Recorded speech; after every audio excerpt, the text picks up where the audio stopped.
ಸನ್ಮಾನ್ಯ ಅಧ್ಯಕ್ಷರೇ, ಮೊನ್ನೆ ಶಾಸಕರಾದಂಥ ಮಹೇಶ್ ತೆಂಗಿನಕಾಯಿ ಅವರು ಗೃಹಲಕ್ಷ್ಮಿಯ ವಿಚಾರವಾಗಿ ಒಂದು ಪ್ರಶ್ನೆಯನ್ನು ಕೇಳಿದರು.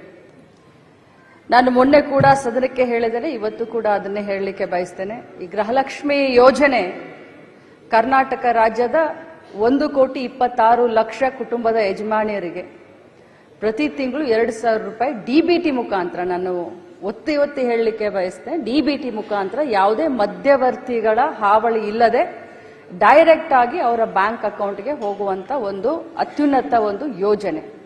ಈ ಕರ್ನಾಟಕದಲ್ಲಿ ಗೃಹಲಕ್ಷ್ಮಿ ಯೋಜನೆಯನ್ನ ಪ್ರಾರಂಭ ಮಾಡಿದ ಮೇಲೆ ದೇಶದ ಪ್ರತಿಯೊಂದು ರಾಜ್ಯದಲ್ಲಿ ಇದನ್ನ ಒಂದು ಮಾಡೆಲ್ ಆಗಿ ಯೂಸ್ ಮಾಡಿಕೊಂಡು ಇದು ಬಹಳಷ್ಟು ಯಶಸ್ವಿಯಾದಂತ ಯೋಜನೆ ಅಂತ ನಾನು ಹೇಳಲಿಕ್ಕೆ ಬಯಸ್ತೇನೆ. ನಾನು ಮೊನ್ನೆ ಕೂಡ ಸದನಕ್ಕೆ ಒಂದು ಮಾತನ್ನ ಹೇಳಿದೆ. ಇಲ್ಲಿಯವರೆಗೆ 23 ಕಂತುಗಳನ್ನು ಹಾಕಿದ್ದೇವೆ.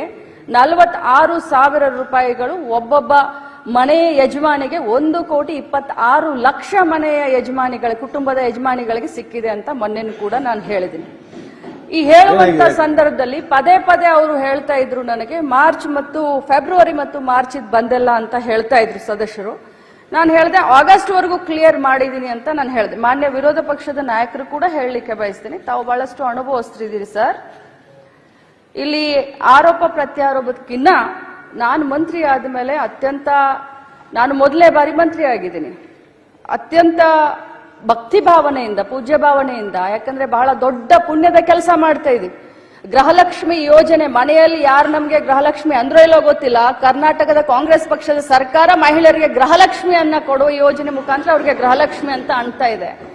ಅವ್ರಿಗೆ ತಲುಪಿಸುವಂತ ಕಾರ್ಯವನ್ನ ನಾವು ಮಾಡ್ತಾ ಇದೀವಿ.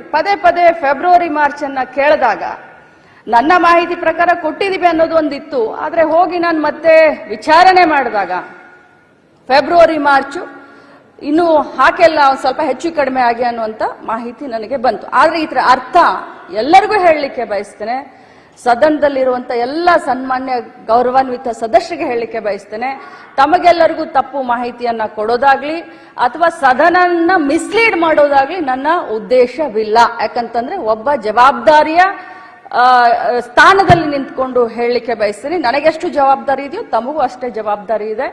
ನಾನು ಖಂಡಿತವಾಗ್ಲೂ ಫೈನಾನ್ಸ್ ಮಿನಿಸ್ಟರ್ ಸಿದ್ದರಾಮಯ್ಯ ಸಾಹೇಬ್ರಿದ್ದಾರೆ, ಮುಖ್ಯಮಂತ್ರಿಗಳಿದ್ದಾರೆ, ಫೈನಾನ್ಸ್ ಡಿಪಾರ್ಟ್ಮೆಂಟ್ ಹತ್ರ ಮಾತಾಡ್ತೀವಿ. ಯಾಕೆ 2 ತಿಂಗಳದ ವ್ಯತ್ಯಯ ಆಯಿತು ಆಗಿದ್ರೆ ಅದನ್ನ ಮಾತಾಡಿ ಆದಷ್ಟು ಶೀಘ್ರದಲ್ಲೇ, ಮೊನ್ನೆ ಹೌಸ್ನಲ್ಲಿ ಮುಖ್ಯಮಂತ್ರಿಗಳು ಕೂಡ ಹೇಳಿದ್ದಾರೆ, ಅದನ್ನ ಆಗ್ಲಿಲ್ಲ ಅಂತಂದ್ರೆ ಶೀಘ್ರದಲ್ಲಿ ಮಾಡ್ತೀವಿ. ಬಟ್ ಇದ್ರ ಅರ್ಥ ಆ ದುಡ್ಡನ್ನ ಬೇರೆ ಕಡೆ ಡೈವರ್ಟ್ ಆಯ್ತು, ಅದಾಯ್ತು ಇದಾಯ್ತು ಅಂತಲ್ಲ. ಬಟ್ ಒಂದೇ ಮಾತನ್ನ ಹೇಳ್ತೀನಿ, 2 ತಿಂಗಳದ್ದು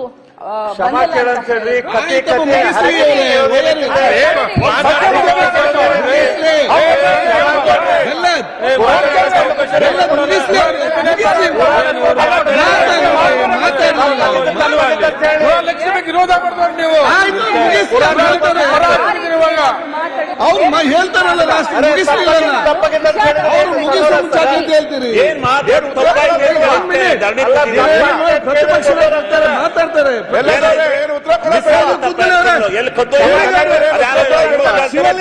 ಕೂತ್ಕೊಳ್ಳೊಮ್ಮೆ ಶಿವಲಿಂಗ ಆಯ್ತು, ಅವ್ರು ತಪ್ಪ ನೀವ್ಯಾಕೆ ತಪ್ಪು ಮಾಡ್ತೀರಿ? ಆಯ್ತು, ಒಮ್ಮೆ ಕೂತ್ಕೊಳ್ಳೀಗ. Completed my this one. ನಾನು ಇಂಟೆನ್ಷನಲಿ ನಮಗೆ ಈ ಒಂದು ಸದನವನ್ನ ಮಿಸ್ಲೀಡ್ ಮಾಡುವಂತ ಇಂಟೆನ್ಷನ್ ಇರಲಿಲ್ಲ. ಆದ್ರೆ ನಾನು ಹೋಗಿ ಚೆಕ್ ಮಾಡಿದಾಗ 2 ತಿಂಗಳದ ಹೆಚ್ಚು ಕಡಿಮೆ ಆಗಿದೆ ಅನ್ನೋದು ಗೊತ್ತಾಯ್ತು. ಅದನ್ನ ಮುಂದಿನ ದಿನದಲ್ಲಿ ನಾನು ಸರಿ ಮಾಡ್ತೀನಿ. ನನ್ನ ಮಾತಿನಿಂದ ಯಾರ್ದಾದ್ರೂ ಭಾವನೆಗೆ ಇದಾಗಿದ್ರೆ ನಾನು ವಿಷಾದವನ್ನು ವ್ಯಕ್ತಪಡಿಸ್ತೀನಿ.